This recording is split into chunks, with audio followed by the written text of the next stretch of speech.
నమస్కారం ఫ్రెండ్స్. గత 2.5, 3 ఏళ్లుగా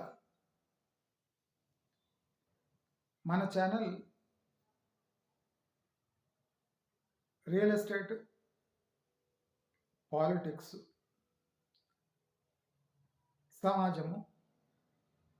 సమాజంలో వచ్చే మార్పులు వీటి గురించి జనరల్లీ వీడియోస్ చేసి వేస్తూ ఉన్నాం. మన ఛానల్‌లో మాక్సిమం వీడియోస్ రియల్ ఎస్టేట్‌కి సంబంధించిన వీడియోస్. రియల్ ఎస్టేట్‌లో మనం 2.5 ఇయర్స్‌గా కన్సిస్టెంట్‌గా రియల్ ఎస్టేట్‌లో జరుగుతున్న తంతులు, రియల్ ఎస్టేట్‌లో పోకడలు, రియల్ ఎస్టేట్ ప్రైజింగ్, అంటే సామాన్యుడికి ఏ విషయాలు అవసరమో అది మనం నిర్మొహమాటంగా పేర్లు తీసుకొని మరి మనం వీడియోస్ జనాలకు అందించాం. మీ అందరికీ తెలుసు, మనం ఇచ్చిన సమాచారం ఎటువంటి క్వాలిటీతో కూడుకున్న సమాచారం. మనం తరచూ ఈ హైరైజ్లు కానివ్వండి, లేదా ఈ విల్లా కమ్యూనిటీస్కి వ్యతిరేకంగా పెద్ద ఎత్తున వీడియోస్ చేసి చాలా మందిలో అవేర్నెస్ కలిగించే ప్రయత్నం చేశాం. మనం ప్రాక్టికల్లీ చూస్తే ఈ premium villa communities, premium high rise gated కమ్యూనిటీస్కి డిప్రిసియేషన్ అనే వర్డ్ చాలా ఎక్కువ అప్లై అవుతుంది. అంటే రియల్ ఎస్టేట్లో ఎవరు ఊహించని కోణాలను మనం వెతికి తీసి మీ అందరికీ అందించడం జరిగింది. చాలా మందికి దీనివల్ల అవేర్నెస్ వచ్చి జాగ్రత్త పడ్డారు. కొన్ని లక్షల రూపాయలు, కొన్ని కోట్ల రూపాయలు ఆదా చేసుకోగలిగారు. ఇప్పుడు కూడా మన బిగోల్ రీసెర్చ్ అంటే ప్రాక్టికల్గా ఆన్ గ్రౌండ్ సిచ్యువేషన్ అబ్జర్వ్ చేస్తూనే ఉంది. టోటల్ ఇండియన్ ఎకానమిక్ సినారియోని బట్టి మనం మన హైదరాబాద్ రియల్ ఎస్టేట్ లేదా తెలంగాణ రియల్ ఎస్టేట్లో జరిగే మార్పులను ఎకనామిక్స్ పరంగా కంపేర్ చేస్తూ అసలు ప్రాక్టికల్ రియల్ ఎస్టేట్లో ఏం నడుస్తుంది అనే సమాచారం ఎప్పటికప్పుడు అందిస్తున్నాం. అయితే ఈ రియల్ ఎస్టేట్పై జరిగే పోరాటంలో మనం ఒక్కరమే ఎంటర్ అయినాం. 2 సంవత్సరాల తర్వాత, మన సుదీర్ఘ పోరాటం తర్వాత ఇప్పుడు జనాల్లో మార్పు కనిపిస్తుంది. మనం 2 ఏళ్ల బ్యాక్ ఏ మాట అంటే విత్ కాన్ఫిడెన్స్ మనము జంకకుండా నిలబడి ఉన్నామో, ఇప్పుడు మీరు చూస్తే అవే ఇన్స్టెన్సెస్ బయటికి వస్తున్నాయి. రెరా యొక్క నిజస్వరూపము నేను రెరా స్థాపించిన రోజే నుంచే స్టార్ట్ చేశాను. అది కాకుండా హెచ్ఎండి అక్రమాలు, ఈ వెస్ట్ హైదరాబాద్లో జరిగే తంతు, అంటే ప్రతి ఒక్క కోణము, హైరైజ్లో జరిగే అక్రమాలు, క్వాలిటీ ప్రాబ్లమ్స్ నుంచి లీగల్ ప్రాబ్లమ్స్ వరకు మనము లేవనెత్తాం. అయితే మన ఛానల్కి అంటే మనం ఊహించలేని సపోర్ట్ వచ్చింది. ఇనీషియల్ ఫేజెస్లో ఫ్యూచర్ సిటీ రద్దయినప్పుడు అయితే మన ఛానల్ బాగా అంటే పాపులర్ అయింది. ఎందుకంటే మనము 6 మంత్స్ ముందే ఆ ఫార్మాసిటీ రద్దు గురించి, ఈ ఫ్యూచర్ సిటీ గురించి మనం క్లియర్ కట్‌గా ఏది పాసిబులో, ఏది ఇంపాసిబులో, ఎలా రద్దవుతుందో, ప్రాబ్లమ్స్ ఏమో క్లియర్‌గా మనం డిఫైన్ చేసి చాలా మందిని అక్కడ ప్లాట్లు కొనకుండా ఆపగలిగాం.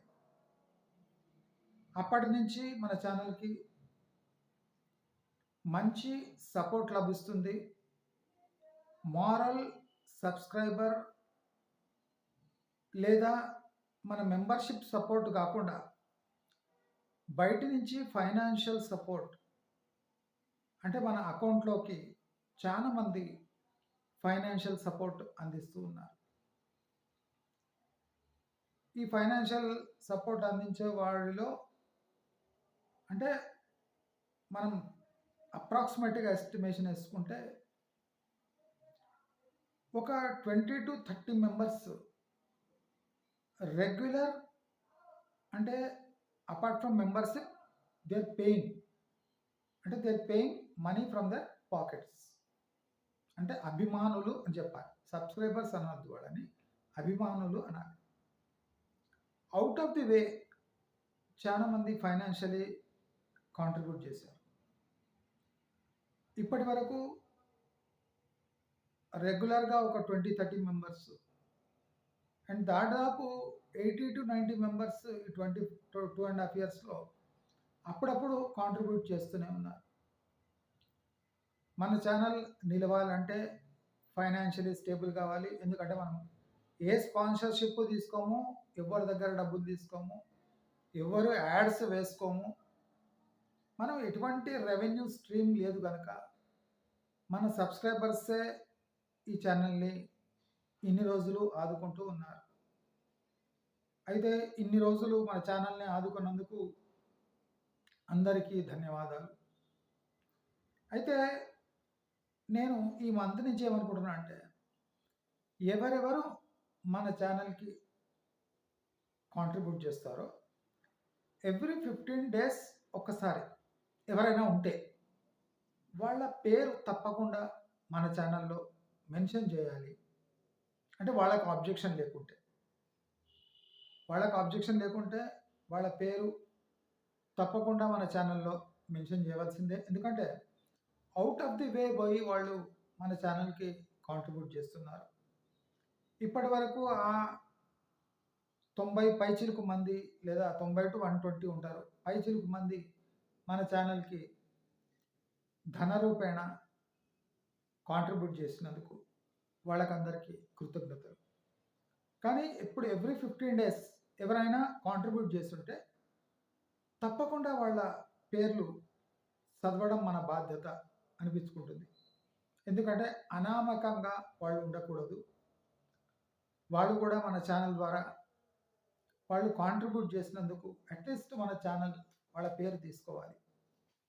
ఇది నేను ఫస్ట్ నుంచే చేద్దాం అనుకున్నా కానీ అసలు అంటే ఎవరు రెగ్యులర్గా వేస్తున్నారో ఎవరు ఎక్కడి నుంచి వస్తున్నారో ఏం తెలియదు కాబట్టి మనం ఆ కార్యక్రమం చేయలేదు. కానీ ఇప్పుడు తప్పకుండా దే షుడ్ బి మెన్షన్డ్ అంటే వాళ్ళ పేర్లు తప్పకుండా జనాలకు తెలవాలి. ఎవరైనా కాంట్రిబ్యూట్ చేస్తున్నారా లేదా, ఎంతమంది కాంట్రిబ్యూట్ చేస్తున్నారు, అది బ్లాక్ అండ్ వైట్గా మన ఛానల్లో ఉంటే మంచిది అని అనుకొని ఇవాళటి వరకు అంటే నియర్లీ 15 డేస్ లోపు ఎవరెవరు చిన్న కాంట్రిబ్యూషన్ కానివ్వండి, పెద్ద కాంట్రిబ్యూషన్ కానివ్వండి, ఏదైనా కానివ్వండి తప్పకుండా వాళ్ళ పేరు చదువుతాను.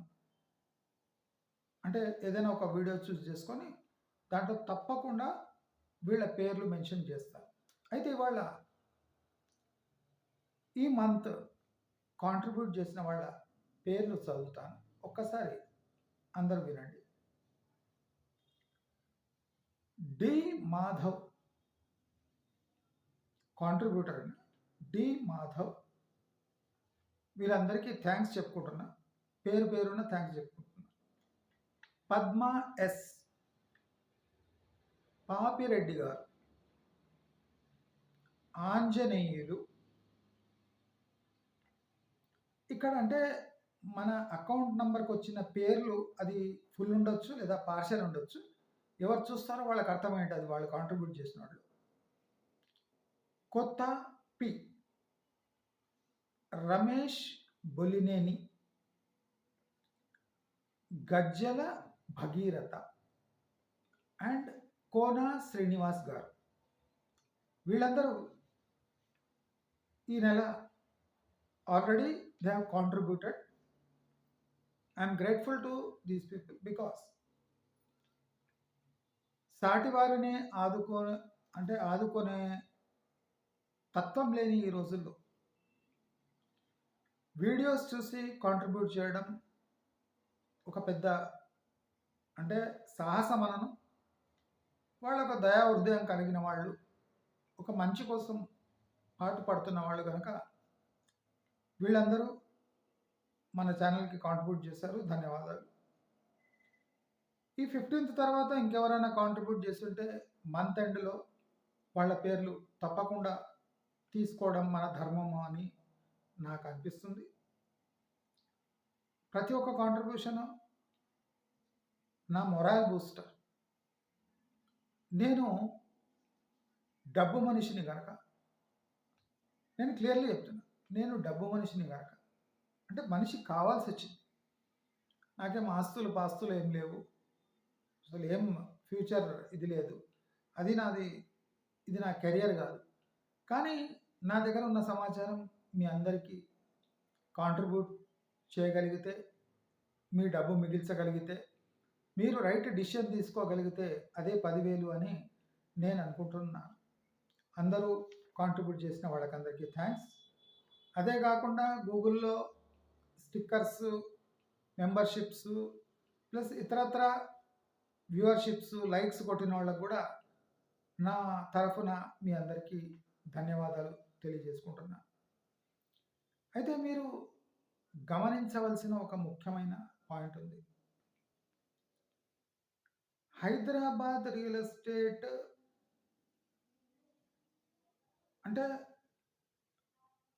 ఆ ట్రెండ్ కంటిన్యూ కాకపోయినా హైదరాబాద్ రియల్ ఎస్టేట్ స్తబ్దుగా ఉన్న డాటెడ్ సేల్స్ అవుతాయి. అక్కడక్కడ సేల్స్ అవుతుంది. మన దగ్గర పక్కా సమాచారం ఉంది. ఆల్ ఓవర్ హైదరాబాద్ 5 లక్షల ఫ్లాట్లు ఖాళీ ఉన్నాయండి. 5 లక్షల ఫ్లాట్లు మాత్రమే. ఇండ్లు, సెకండ్ హ్యాండ్ ఇండ్లు ఇవన్నీ కాదు, ఫ్రెష్ కన్స్ట్రక్షన్ చేసిన 5 లక్షల ఫ్లాట్లు ఆల్ ఓవర్ హైదరాబాద్. ఓఆర్ఆర్ నుంచి ఒక 3-4 కిలోమీటర్స్, 5 కిలోమీటర్స్ రేంజ్లో ORR out side, ORR inside దాదాపు 5 లక్షల ఫ్లాట్లు ఖాళీగా ఉన్నాయి. అదే కాకుండా ఇండిపెండెంట్ ఇండ్లు, చిన్న ఇండ్లు, పెద్ద ఇండ్లు, పాత ఫ్లాట్లు ఇవన్నీ కాకుండా 5 లక్షలు.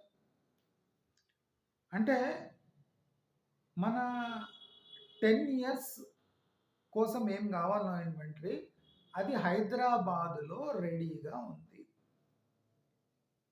నేను మీకు రేట్స్ ఎందుకు పడతలేవు అని కూడా నేను క్లియర్గా మీకు ఎక్స్ప్లెయిన్ చేసిన.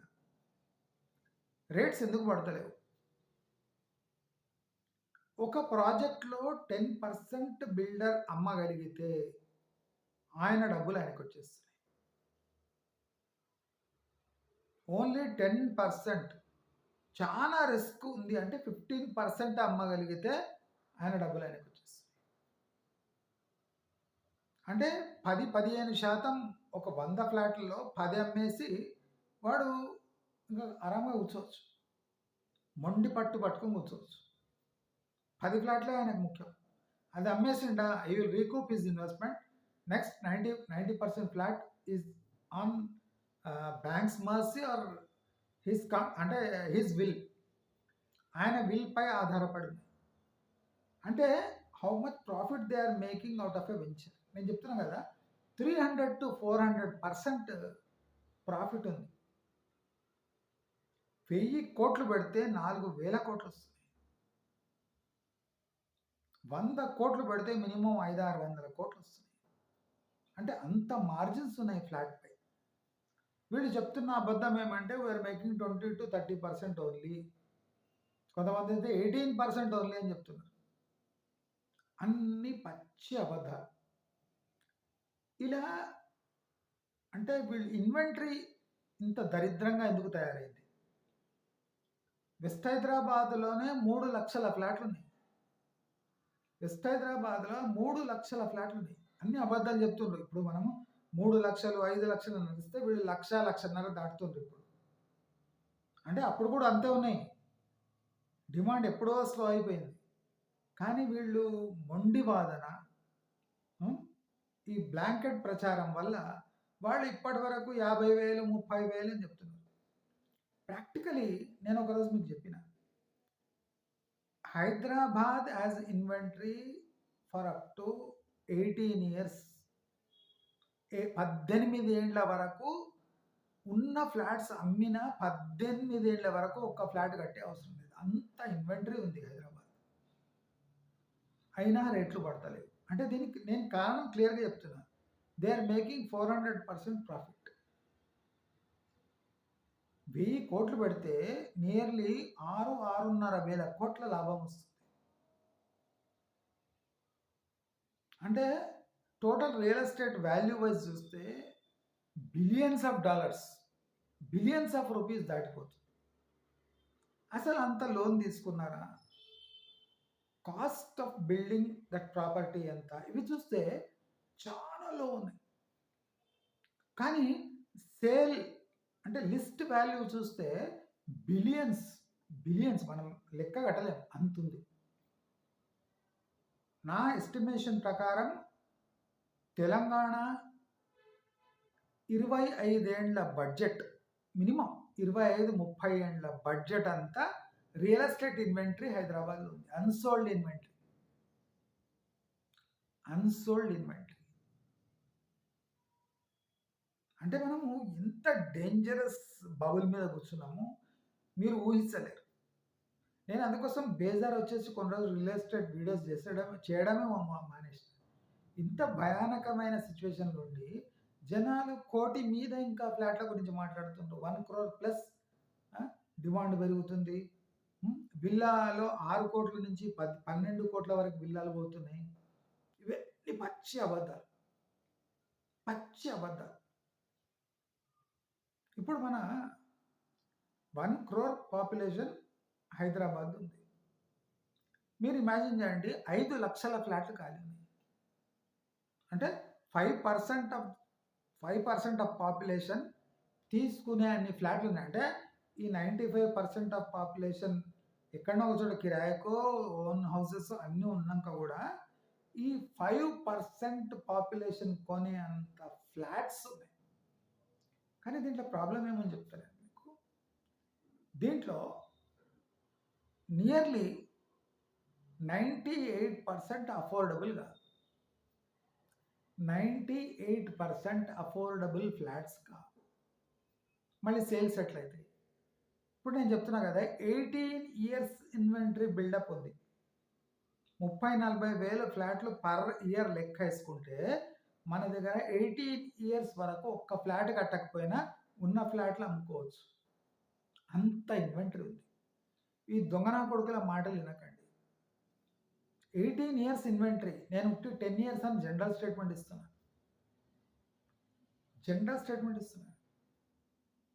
18 ఇయర్స్ ఇన్వెంటరీ ఉంది. 25-30 మ్యాక్సిమం పర్ ఇయర్ సేల్స్. అది కూడా లేదు. అన్ని పచ్చి అబద్ధాలు. దీంట్లో resales, flat value, old houses అన్నీ కలిపి వీళ్ళు టోటల్ సేల్స్ చూపిస్తారు. దీంట్లో ఫేక్ అమ్మకాలు కూడా ఉన్నాయి.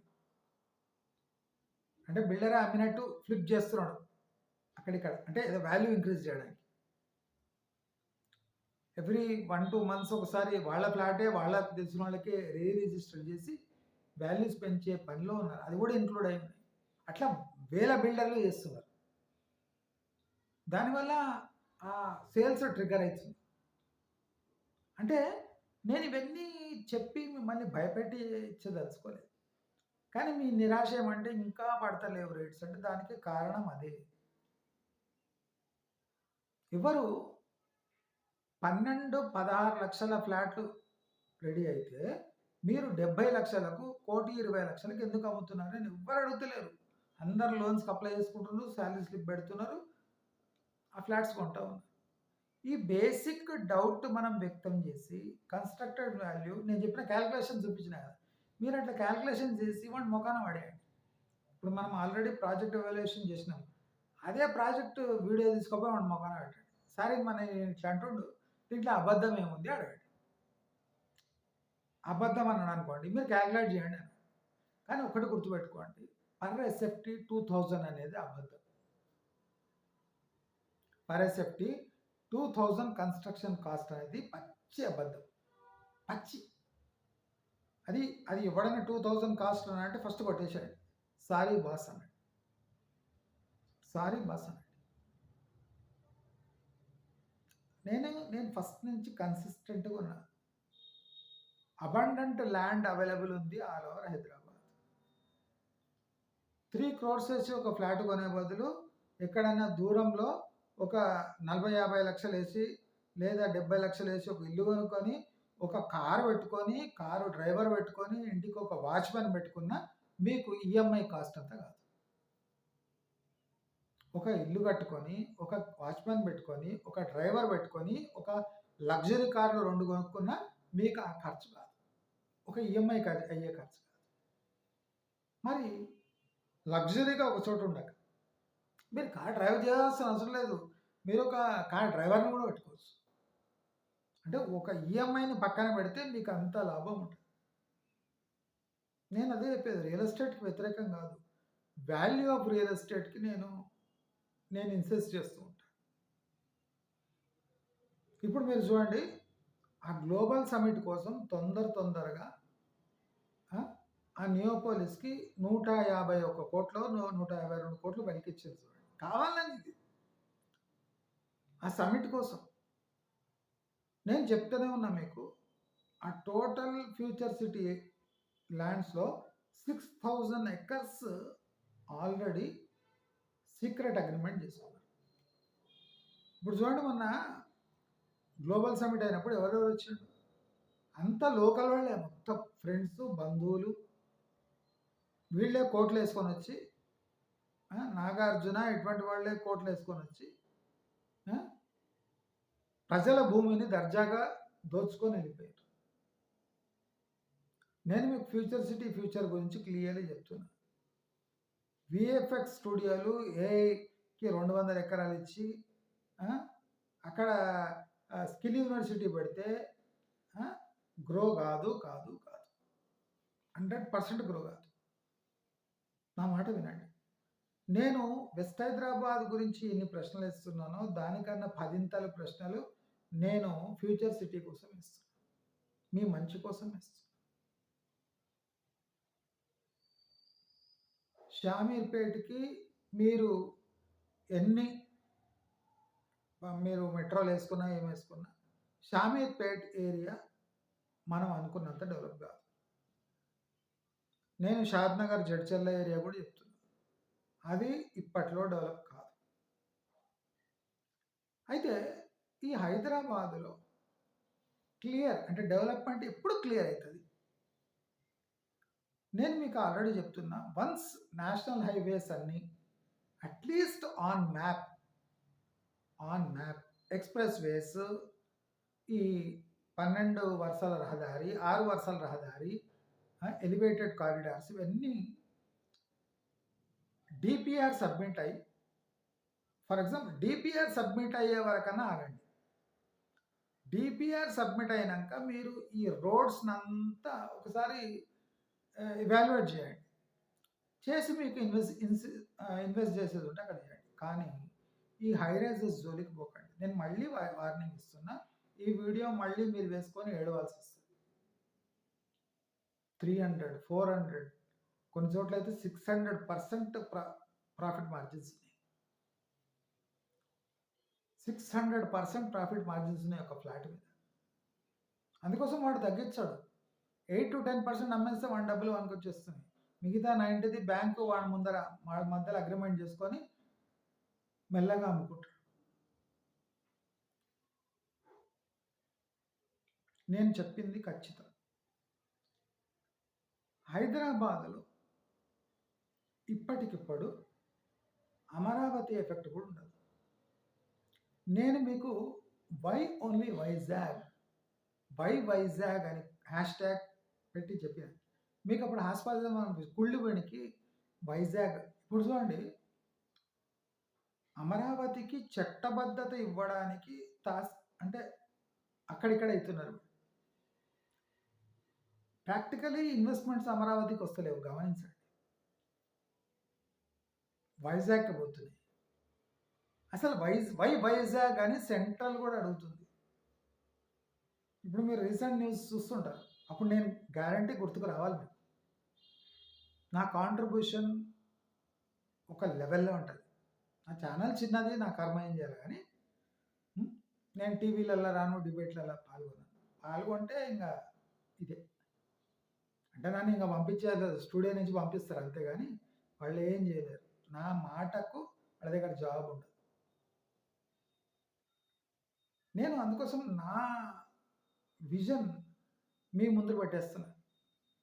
వైజాగ్ అనేది మీరు అనుకుంటారు హైదరాబాద్ డెవలప్మెంట్కి డైరెక్ట్ లింక్ ఉంది. అందుకోసం నేను వైజాగ్ అనేది నేను ఇన్సిస్ట్ చేస్తాను. వైజాగ్లో ఇన్వెస్ట్మెంట్ కాన్సన్ట్రేట్ అయితే హైదరాబాద్కు డిమాండ్ తగ్గుతుంది. అమరావతిలో డిమాండ్ ఏర్పడితే హైదరాబాద్ కాంట్రిబ్యూషన్ ఉంటుంది. చాలా మందికి నేను ఎందుకు వైజాగ్ అంటున్నా, వైజాగ్లోనే ఎందుకు, ఆల్ ఓవర్ ఆంధ్రప్రదేశ్లో పెట్టొద్దా అని నేను ఒక క్వశ్చన్ వేసిన కదా. ఇప్పుడు మీరు కళ్ళ ముందర చూడండి, ఆ ఈవెంట్స్ చూస్తారండి మీరు. ఈ వైజాగ్ అనే పురుగు సెంట్రల్ గవర్నమెంట్ కూడా పట్టుకుంది. జగన్మోహన్ రెడ్డి వైజాగ్ అన్నప్పుడు వ్యతిరేకించిన వాళ్ళు ఇప్పుడు వచ్చి టోటల్ వైజాగ్నే రాజధాని, పెట్టుబడుల డబ్బులన్నీ అమరావతిలో. ఆ డబ్బుల వల్ల పెట్టి రైతుల నోట్ల మట్టి కొట్టి వాళ్ళ ప్లాట్ అలొకేట్ చేయకుండా, అంటే వీళ్ళకే డౌట్ ఉంది, ప్లాట్ అలొకేట్ చేసేస్తే రేపు ఎక్స్పాన్షన్కి ప్రాబ్లము అని రైతు నోట్ల మట్టి కొడుతున్నారు. నేను చెప్పినా లేదు, ఆంధ్ర వాళ్ళంతా నా మీద అరుచుకున్నారు. అసలు వాళ్ళ మంచిగా చెప్తున్నానండి. కల్చరల్ డైవర్సిటీ కాగ్నిజెంట్లు రానివ్వండి, ఇన్ఫోసిస్ రానివ్వండి, అక్కడంతా ఆంధ్ర వాళ్ళు నిలబడ్డారు అనుకోండి, చేరారు అనుకోండి, ఆ ఏరియా డెవలప్ కాదు. అన్ని ఆంధ్ర కల్చరు, అన్ని పునుగులు పూతరేకులే. అంటే కల్చరల్ డైవర్సిటీ వస్తే ఒక రేషనల్ గ్రోత్ వస్తుంది. నేను చెప్పింది ఆంధ్ర వాళ్ళకి అర్థం కాదు. ఇప్పుడు ఆ వేపుళ్ళేనా, బ్రెయిన్ కొద్దిగా యూజ్ చేయండి. నేనేం చెప్తున్నా, చాలా చాలా ఇంపార్టెంట్ ఇష్యూ చెప్తున్నా. వైజాగ్ అనేది ఒక $1 బిలియన్ క్వశ్చన్. ఇప్పుడు చాలామంది ఏమంటున్నారంటే టెక్ ఇండస్ట్రీస్ ఇండియాకి ఎందుకు వస్తుంది? టెక్ ఇండస్ట్రీస్ ఇండియాకి వచ్చేసి అంటే ప్రీమియం జాబ్స్ కూడా చీప్ రేట్స్ చేస్తాయి. ఇప్పుడు చాలామంది అమెరికా నుంచి ఒక సబ్సిడరీ లాగా ఇండియాలో పెట్టి డేటా స్టోర్ చేసి దాన్ని వరల్డ్ ఓవర్ డిస్ట్రిబ్యూట్ చేసుకుంటారు. అంటే అమెరికన్ గవర్నమెంట్ రెగ్యులేషన్స్ లేకుండా ఇండియాలో తమ ఆపరేషన్స్ ఓపెన్ చేస్తారు. అమెరికాకు కంపేర్ చేస్తే చాలా తక్కువ శాలరీస్ ఇచ్చి ఇక్కడి నుంచే సాఫ్ట్వేర్ డెవలప్ చేసే ప్లాన్లో ఉన్నారు విత్ ఏఐ. మీరు గమనించండి, already the software industries are going towards AI. ఇండియాలో రాగానే ఏఐ. అప్పటివరకేమో సాఫ్ట్వేర్ ప్రొఫెషనల్స్ కావాలి వాళ్ళకి యుఎస్లో. ఇప్పుడు ఏఐ పెట్టుకొని ఇండియాకి వస్తున్నారు. అంటే ఇది ఇండియాకు డిసడ్వాంటేజ్. ఆఫీసులు పెట్టి కొంతమందితో వందల మంది పని చేయించుకొని తక్కువ ట్యాక్స్ కట్టి ఇండియాలో చీప్ లేబర్ యూజ్ చేసుకొని, అంటే వాళ్ళ ప్రాఫిట్స్ డబుల్ చేసుకోవడానికి ఇండియాకి వస్తుంది. ఇక్కడ సాఫ్ట్వేర్ డెవలప్ కాదు.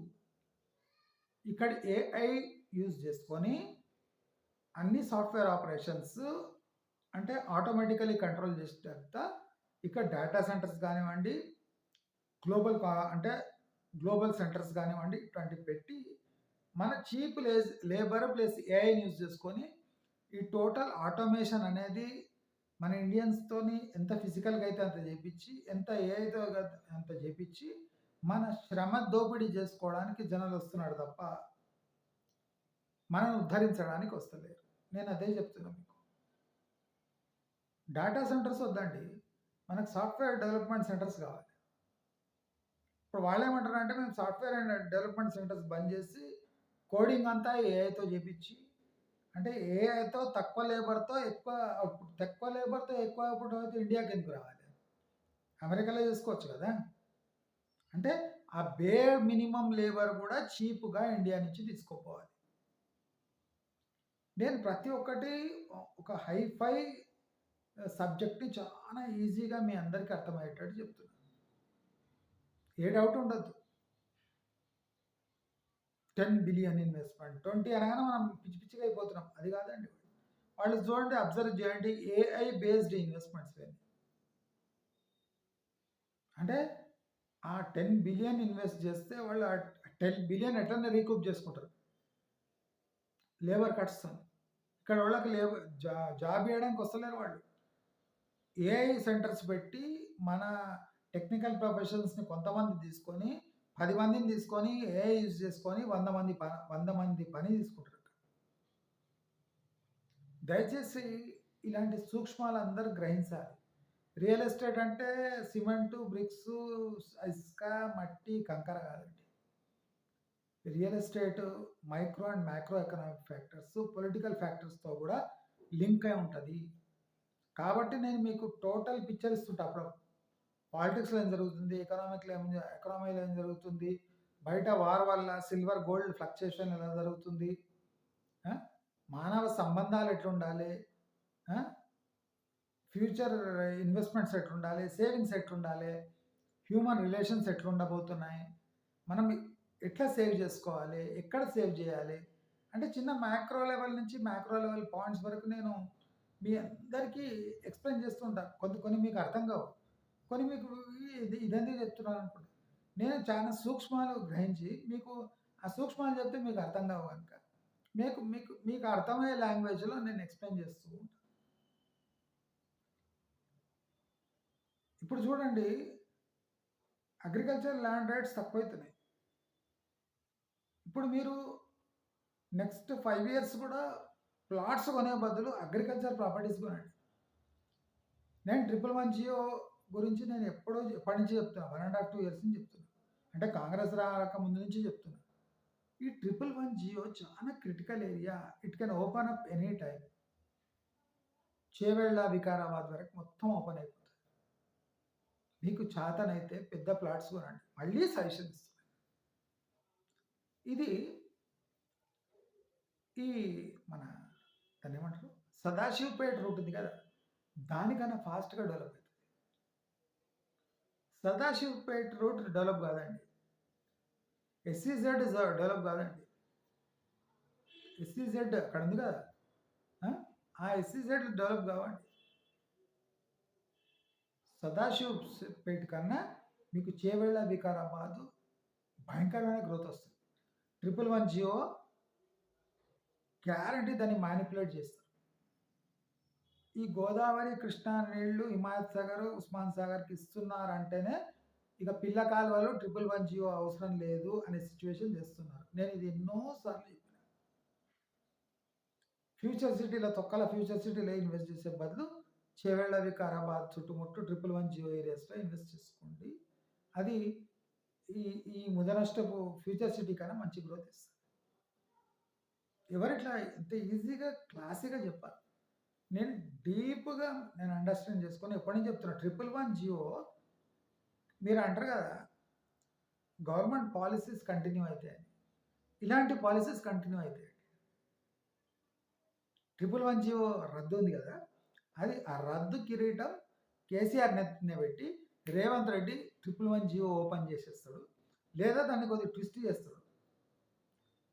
70 to 80% 111 జియో ఏరియా ఒక ఫస్ట్, సెకండ్ 2 ఫేజెస్‌లో ఓపెన్ అయిపోతుంది. మిగతా కోర్ రెడ్ ఏరియా ఉంది. ఆ రెడ్ ఏరియాని ఏం చేస్తారో ఎవరికీ తెలవదు. నేను చెప్పినా కదా! రెడ్ మార్క్స్ ఉంటాయి. ఆ రెడ్ మార్క్స్ తప్ప మొత్తం ఓపెన్ అయితది ఈ ఏరియా. ఆ! ఆ రింగ్ రోడ్ కూడా ఆ ప్లాన్‌తోనే చేసిండ్రు. అది లేట్ అవుతుంది గానీ, ఒక్కసారి ఓపెన్ అయిందంటే వెస్ట్ హైదరాబాద్‌ల, కోకాపేట్‌ల రేట్స్ మీరు అట్‌లీస్ట్ 40-60% స్లాష్ చూస్తారు. అంటే ఇప్పుడు 100,00,00,000 పోయిన భూమి 30,00,00,000కు ఎక్కువ పలకదు. అప్పుడు దాని మీద ఉన్న బిల్డింగ్స్, ఫ్లాట్స్ ఎట్లా క్రాష్ అయితాయి మీరు కళ్ళారా చూడండి. ఇవాళ నేను చెప్పినా కదా! ఈ వీడియో ట్యాగ్ చేసుకోండి. ఫలానా వీడియోలో ఈయన ఇటువంటి దరిద్రమైన మిస్‌ఇన్ఫర్మేషన్ ఇచ్చిండని ఒక నోట్ చేసుకొని పెట్టుకోండి. రేపు ఇదే జరిగినాక ఈ వీడియో ఓపెన్ చేసుకొని బుల్ అని ఏడుస్తారు. కొంతమంది సంతోషపడతారు. 100% జరుగుతది. నా దగ్గర పక్కా సమాచారం ఉంది. చాలా మంది 111 జియో ఏరియాపై అంటే డేగా కన్నేసి ఉంచారు. డేగా కన్ను డెఫినెట్‌లీ ఓపెన్ అయితది. ఓపెన్ కాలేదనుకోండి, వెస్ట్ హైదరాబాద్ డిమాండ్ ఇది కాదు. కానీ there are 95% chances that 111 geo area will open up for future growth. కానీ ఈ మూసీ ప్రక్షాళన అనేది పక్కా ఫ్రాడ్. 100% ఫ్రాడ్. బూడిదలేసిన పన్నీర్‌లాగా కొట్టుకపోతది. మూసీ క్లీన్ కాదు, కాబోదు. ఇది నా ఖచ్చితమైన అభిప్రాయం. దయచేసి అందరూ మన ఛానల్‌ని సపోర్ట్ చేయండి. ఆర్థికంగా సబ్స్క్రైబర్ వైస్ లైక్స్ కొట్టి మన ఛానల్‌ని ఆదుకుంటూ ఉంటే మన ఛానల్ డెఫినెట్‌లీ నా శాయశక్తులా ప్రయత్నిస్తాను. ఎందుకంటే నా ఫీల్డ్ రియల్ ఎస్టేట్ కాదు కాబట్టి, నేను కొన్ని ఫండ్స్ మేనేజ్ చేస్తా కాబట్టి, నాకు కొద్దిగా అంటే మార్కెట్ వోలటైల్ ఉన్నప్పుడు నా బ్రెయిన్ అటు దిక్కు ఎక్కువ పోతూ ఉంటుంది కాబట్టి, నేను definitely I try to concentrate on YouTube. నేను ఫైనాన్షియల్ కూడా కొన్ని చెప్పాలనుకుంటా. కానీ కొంతమందికి అర్థం కావు. అంటే వాళ్ళే పీహెచ్‌డీ చేసిన స్కాలర్స్ లాగా కామెంట్స్ పెడుతూ ఉంటారు. కాబట్టి నేను ఫైనాన్షియల్ మ్యాటర్స్ ఇవి కొన్ని బిజినెస్ ఐడియాస్ నేను షేర్ చేయదలుచుకోలేదు. ఎందుకంటే వీళ్ళు అంతా చెప్తున్నా కదా! మేధావుల్లాగా మాట్లాడతారు. ఆ మేధావులు ఇక నా వీడియో ఎందుకు చూడాలి? వాళ్ళే ఒక వీడియో ఛానెల్ చేయొచ్చు కదా! ఛానెల్ తీసి చెప్పొచ్చు చెప్పరు. మనం చెప్పంగానే వాళ్ళు ఇక వచ్చేస్తారు దుంకుతారు. కాబట్టి I want to restrict myself to these basic things. ఒకసారి బయట ఎన్వైర్న్మెంట్ చూసినా, బిజినెస్ చూసినా, ఫెయిలింగ్ బిజినెస్ చూసినా చెప్పాలనిపిస్తుంది కానీ అనవసరం. ఎందుకంటే అందరూ ఫుల్ జ్ఞానం కలిగిన వాళ్ళే. మునిగిపోతారు జ్ఞానంలో. మళ్ళీ లాసెస్ ఎందుకు వస్తున్నాయి లైఫ్‌లా, ఇంత క్రైసిస్ ఎందుకు ఫేస్ చేస్తున్నారో మనకు తెలియదు కానీ అందరూ వెల్ టు డే చెప్తున్నా కదా! నేనే ఆర్టీసీ బస్సులో తిరుగుతా తప్ప మా మా దగ్గర ఉన్న వాళ్ళంతా కార్లు, 2 వీలర్స్ మినిమమ్ 2 వీలర్ అయితే ఉంటది. కార్లు అయితే ఉంటాయి. 2, 3 కార్లు ఉంటాయి. అలాంటి వాళ్ళే ఉన్నారు. నేనే ఆర్టీసీ బస్ ఎక్కుతా గానీ, అందుకోసం నేను ఎక్కువ I don't want to pressurise people. I don't want to preach people. నా పరిధిలో ఏముంది మీ అందరికీ డెఫినెట్‌లీ చెప్తాను. ఈ రియల్ ఎస్టేట్ ఎందుకు చెప్తున్నా అంటే, ఇయర్స్ టుగెదర్ సంపాదించిన డబ్బు కొట్టుకపోతుంటే నేను చూడలేక ఈ రియల్ ఎస్టేట్ స్టార్ట్ చేశా తప్ప, నాకు పెద్ద రియల్ ఎస్టేట్‌పై మక్కువ లేదు. అదో పెద్ద ఏమైపోతుంది అని నాకు పెద్ద ఇంట్రెస్ట్ లేదు. ఎందుకంటే నేను రియల్ ఎస్టేట్ కన్నా ఎక్కువ మార్జిన్స్ సంపాదిస్తున్నా గనుక I don't want to get into real estate and do something in that area. I can contribute. ఇప్పుడు నేను చెప్పింది ప్రతి ఒక్కటి ఆన్ గ్రౌండ్ పోయి కూర్చున్నా అంటే వాళ్ళ చూస్తూ వస్తుంది వాళ్ళకి. కానీ అవన్నీ నేను చేయదలుచుకోలేదు. పాపులారిటీ కోసం చేస్తలేను. మీ అందరికీ తెలుసు. నేను ఎవరు స్పాన్సర్స్ తీసుకోను. నేను ప్రజల పక్షాన ప్రజలు నిలబెడుతున్న ఛానల్ ఇది కాబట్టి నేను ఏ స్పాన్సర్ తీసుకోను, ఏం చేయను. మీరు చేసిన కాంట్రిబ్యూషను, యూట్యూబ్ చేసే కాంట్రిబ్యూషన్ మీదే ఈ ఛానల్ ఇలాగే నడిపించాలి అని అనుకున్నా. ఇప్పుడు రెవెన్యూ జనరేట్ చేసేదంటే వేరే యూట్యూబ్ ఛానల్స్ నేను రెవెన్యూ డెఫినెట్లీ జనరేట్ చేసుకుంటా అని మీ అందరికీ తెలియజేస్తూ, మీ కాంట్రిబ్యూషన్స్ చాలా వాల్యుబుల్, మీ లైక్స్ చాలా వాల్యుబుల్, మీ కమెంట్స్ డీసెంట్గా ఉంటాయి. ఎందుకంటే మీకోసం నేను స్ట్రగుల్ చేస్తున్నా. గంటలు గంటలు చెప్పాలంటే బ్రెయిన్ ఖరాబ్ అయిపోతుంది. ఆ, చెప్పిన మాట మళ్ళీ చెప్పాలి, చెప్పిన మాట మళ్ళీ చెప్పాలంటే చాలా దాంట్లో పేషెన్స్ కావాలి. మీరు ఎందుకు చెప్తారు చెప్పిన మాట అంటే ఒకసారి చెప్తే వినబడదు వీడు, వివిధ రకాలుగా చెప్పాలి. ఒక్క తప్పటడుగు మీ 20 ఏండ్ల భవిష్యత్తును పాడు చేస్తుంది. నేను ఎవ్వరూ ఫస్ట్ స్టెప్ తీసుకోవద్దు అని నేను మ్యాక్సిమం వీడియోస్ దొబ్బుతుంటాను. నేను ఎందుకు చేస్తా అంటే దానికి కొంతమందికి ఒక రకంగా అర్థమవుతుంది, కొంతమంది ఇంకో రకంగా అర్థమవుతుంది, కొంతమంది క్వాలిటీ అర్థమవుతుంది, కొంతమంది ప్రైస్ చెప్తే అర్థమవుతుంది, కొంతమంది లొకేషన్ చెప్తే అర్థమవుతుంది, కొంతమంది ట్రావెలింగ్ డిస్టెన్స్ చెప్తే అర్థమవుతుంది, కొంతమందికి మైక్రో లెవెల్ ఫ్యాక్టర్స్ అర్థమవుతాయి, కొంతమందికి పొలిటికలీ చెప్తే అర్థమవుతుంది. కాబట్టి అన్ని రకాలుగా నా వంతు ప్రయత్నం చేసి చెప్తున్నది ఏమంటే 3 ఇయర్స్ వరకు అసలు రియల్ ఎస్టేట్కి ఫ్యూచర్ లేదు. ఎవరైనా రియల్ ఎస్టేట్లో పనిచేసే వాళ్ళు కూడా మీరు ఆల్టర్నేట్ ఏమైనా చూసుకోండి. ఎందుకంటే 18 ఇయర్స్ ఇన్వెంటరీ పెట్టుకొని ఒక సిటీ రియల్ ఎస్టేట్లో ఏం సాధిస్తుందో అది కాకుండా మళ్ళీ ఇంకో కొత్త ప్రాజెక్ట్స్ వస్తున్నాయి.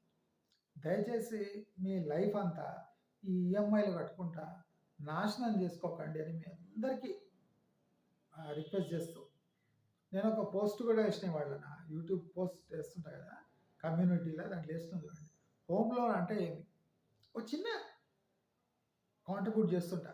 ఐదర్ నేను లింక్డ్ఇన్లో రాసేది ఇక్కడ పేస్ట్ చేస్తున్నాను. ఎందుకంటే అక్కడ వాళ్ళకి కూడా అక్కడంతా మేధావులు కాదు, లింక్డ్ఇన్లో బాగా ప్రొఫెషనల్స్, పరమ సన్నాసులు ఉన్నారు అక్కడ కూడా లింక్డ్ఇన్లో కూడా. అందుకోసం అక్కడ కూడా వేస్తున్నా, మీకు కూడా ఒక పోస్ట్ రూపంలో వేస్తున్నా. అక్కడ పోయి చదవండి, చాలా ఎంటర్టైనింగ్గా ఉంటుంది, ప్రాక్టికల్గా ఉంటుంది. నేను 6-100 అయినా ప్రాక్టికల్ మాటనే మాట్లాడతా అని మీ అందరికీ చెప్తూ నమస్కారం.